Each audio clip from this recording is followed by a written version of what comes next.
Roald Dahl is an amazing writer who uses words to make his characters come alive. In real life, we do not use insulting words on others. Hi guys! I was just looking through some of my favorite books by Roald Dahl. Stories like Charlie and the Chocolate Factory, the BFG, and Matilda, and even stories like SEO Trot. I love them so much because they've got really weird words in there. Things like grobswitcher, redunculous, or squiffler-rotter. Roald Dahl is a genius with words. He has many ideas on how to make words more interesting. Even the letters in his book title, SEO Trot, can carry meaning.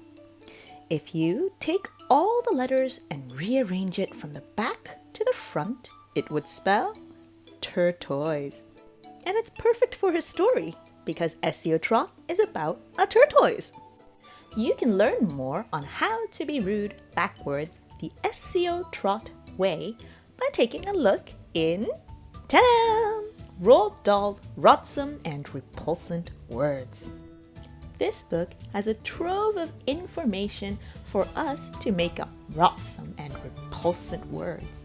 Look, in the introduction, it even tells us why we should make up our own words. Have you noticed how some grown-ups use the same rude words and phrases over and over again? Most grown-ups think there are only a few rude words in the world, but in fact, there are squillions of them, and the best ones are the ones you make up yourself, as only you know what they really mean.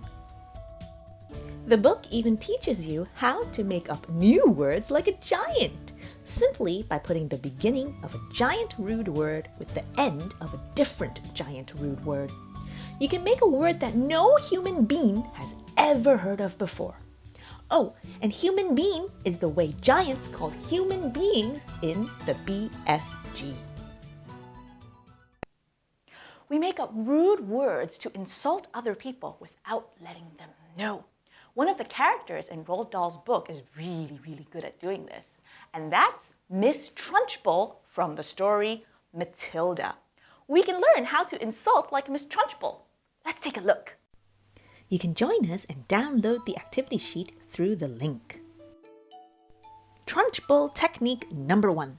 Compare to slimy things. Miss Trunchbull hates her pupils. She constantly uses slimy things to describe them, like a slug or a gumboil or fungus or pustule. Other words that make slimacious insults are snozzcomer, mucus, glue, frog spawn. What other slimy things can you think of? Another technique that Miss Trunchbull uses is alliteration. Alliteration is when you use the same lovely letter lots of times, like Miss Trunchbull. You stupid glob of glue. You clotted carbuncle. You witchless weed. You empty-headed hamster. Can you think of any other alliterations? My favorite one is, 2 terrible tigers take the train to Timbuktu. Another technique you must use if you want to be like Miss Trunchbull is to bellow! It is such a waste if you wrote a rotsomely good insult and nobody can hear you. Remember, use your voice and be nice and loud. If you're stuck and you want to just start, I have an instant insult maker. You start with the word you, then you add a noun. A noun is a naming word. Then you add a word of, then an adjective, which is a describing word, and then another noun. And here is your instant insult maker formula. Now I just have to replace the noun and the adjectives like this. A squiffle-rotter is a noun, redunculous is an adjective, and grobswitcher is a noun.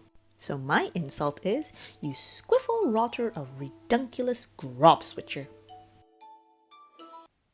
Well, that was fun. However, we don't always have to make words to insult other people. Words can also help us be brave. We can learn to be like Matilda and use words to help us be brave. Let's go take a look now. You can also download this activity sheet through our link. Matilda teaches us to be brave with words. Miss Trunchbull is a menacing rot-rasper. She locks children in the chokey and throws them about by their hair. But occasionally, some very brave individuals stand up to her. For example, Miss Trunchbull insists to Miss Honey's class that she cannot stand small people.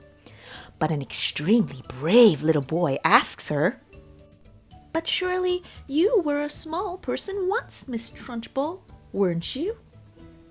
This little boy in Matilda's class bravely uses the word "but" to challenge Miss Trunchbull. Words can help us to be brave. We can use them to contradict or challenge someone, to tell them to stop, to help us believe in ourselves, and to shape the world around us. If you look on your activity sheet, you will find that there are rows of words all relating to being brave or courageous, except for one. Let's see if you can pick the odd one out of each row. You can always use the dictionary. If you're interested in learning more words that Roald Dahl has created, you can always get your hands on a copy of the Roald Dahl Dictionary. Remember, words are very, very useful to help us express ourselves. It is always a good idea to have more words in your head than not. See you in a bit. 各位家長，依家你可以用88蚊嘅價錢，就可以買到3本價值超過200蚊嘅牛津英文故事書。每本故事書都會跟一條教學影片，由英文老師同你仔女一齊睇。唔好等啊！只要用 QR Code 登記，就可以同你仔女一齊享受牛津英文故事書嘅樂趣。